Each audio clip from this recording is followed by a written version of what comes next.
প্রিয় শিক্ষার্থীবৃন্দ, তোমাদের স্বাগত জানাই আজকের ভিডিওতে। আজকে আমি তোমাদের বইয়ের 111 পাতায় যে অঙ্কগুলো আছে সেগুলো সমাধান করে দেখাবো। তাহলে এখানে লেখা আছে মিশ্র ভগ্নাংশকে অপ্রকৃত ভগ্নাংশে পরিণত করি। তাহলে এগুলো সবগুলোই হচ্ছে মিশ্র ভগ্নাংশ। এই মিশ্র ভগ্নাংশগুলিকে অপ্রকৃত ভগ্নাংশে পরিণত করতে হবে। তো এটা কীভাবে করতে হয় এখন আমি খাতায় করে দেখাচ্ছি।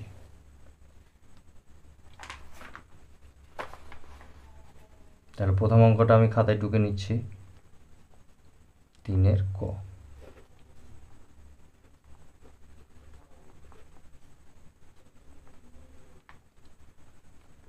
প্রথমে তোমরা এইভাবে একটা দাগ দিয়ে নেবে, তারপর নিচে যে 7 আছে এই 7কে এখানে লিখে দিবে নিচে। তারপর এই সংখ্যা দুটোকে গুণ দিয়ে ওপরে লিখবে। তাহলে এখানে আমি দুটোকে লিখছি, কত কত আছে 3 গুণিত 7। এরপর ওপরের এই 5কে এই পাশে যোগ দিয়ে লিখে দিতে হবে এইভাবে।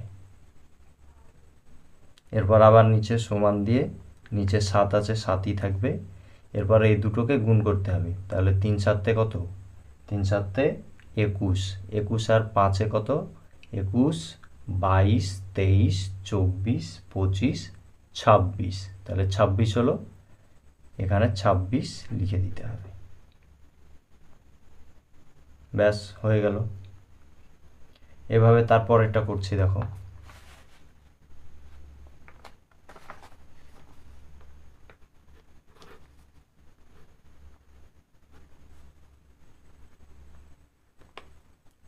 একইভাবে একটা লম্বা দাগ দিলাম, নিচে 3 আছে 3 লিখলাম।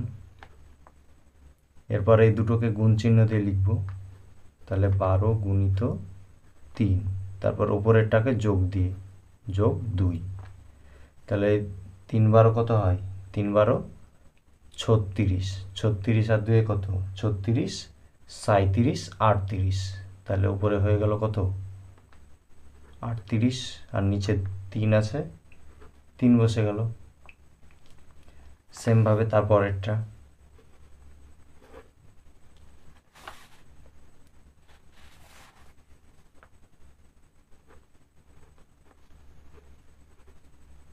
তাহলে সমান দিলাম, নিচে 2 আছে 2 লিখলাম। এই দুটোকে গুণ চিহ্ন দিয়ে লিখব।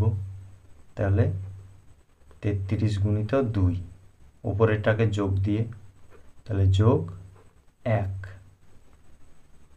নিচে 2 আছে 2 লিখে দিলাম। তাহলে 33 দুগুণি কত হয়, 33 দুগুণি 66, আর 1 67। তাহলে এখানে 67 বসে গেল। এরপরে এটা করছি ঘ নম্বর।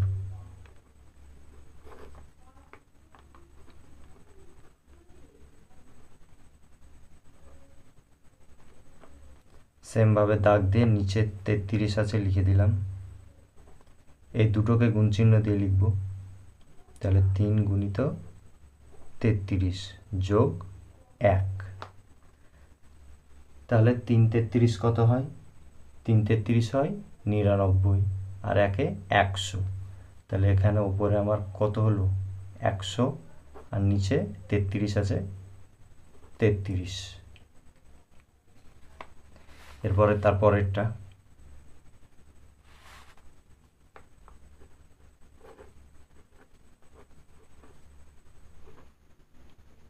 সমান দিলাম, সমান দিয়ে নিচে 3 আছে 3 থেকে গেল।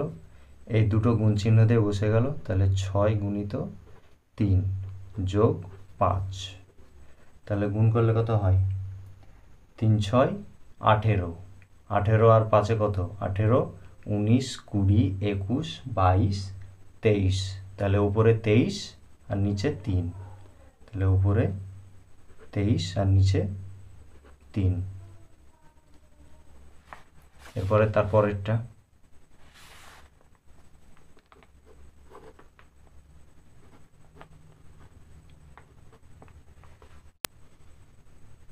তাহলে এখানে সেমভাবেই একটা লম্বা দাগ দিয়ে নিচে 6 আছে 6 বসে গেল।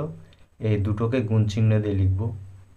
তাহলে 3 গুণিত 6, তারপরে যোগ দিয়ে এটা, তাহলে যোগ চিহ্ন দিয়ে 5, সমান দিয়ে কত 3 6 18, 18 আর 5 কত 23, তাহলে উপরে 23 আর নিচে 6 আছে, 6 বসে গেল।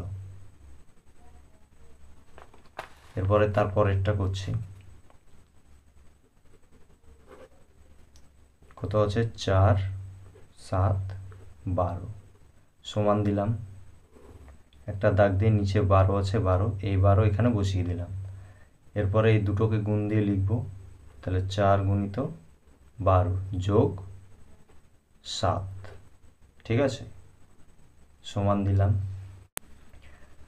তাহলে এখানে 4 12 কত হয়?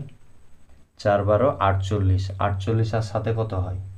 55, তাহলে উপরে 55 আর নিচে 12। এরপরে তারপরেরটা,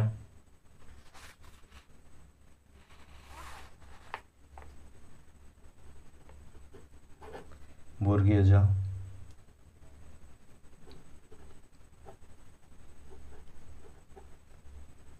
সমান দিলাম, একটা লম্বা দাগ দিয়ে নিচে 8 আছে, 8 লিখে দিলাম। এই দুটো গুণ দিয়ে লিখব, 10 গুণিত 8 যোগ ওপরেরটা 5, তারপর নিচে 8 আছে, 8ই থাকলো। আর এই দুটোকে গুণ করলে কত হবে? 8 10 80, 80 আর 5 কত? 85। ব্যাস, হয়ে গেল এটা। এবার তারপরেরটা,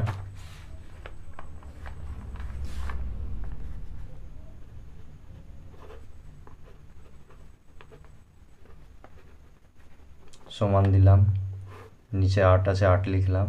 এই দুটোকে গুণ দিয়ে লিখব, 15 গুণিত 8 যোগ ওপরেরটা,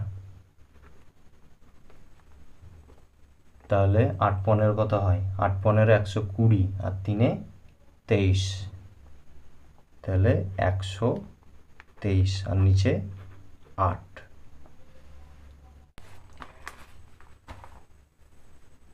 তো এভাবেই তোমরা এই মিশ্র ভগ্নাংশগুলিকে অপ্রকৃত ভগ্নাংশে পরিণত করতে পারবে।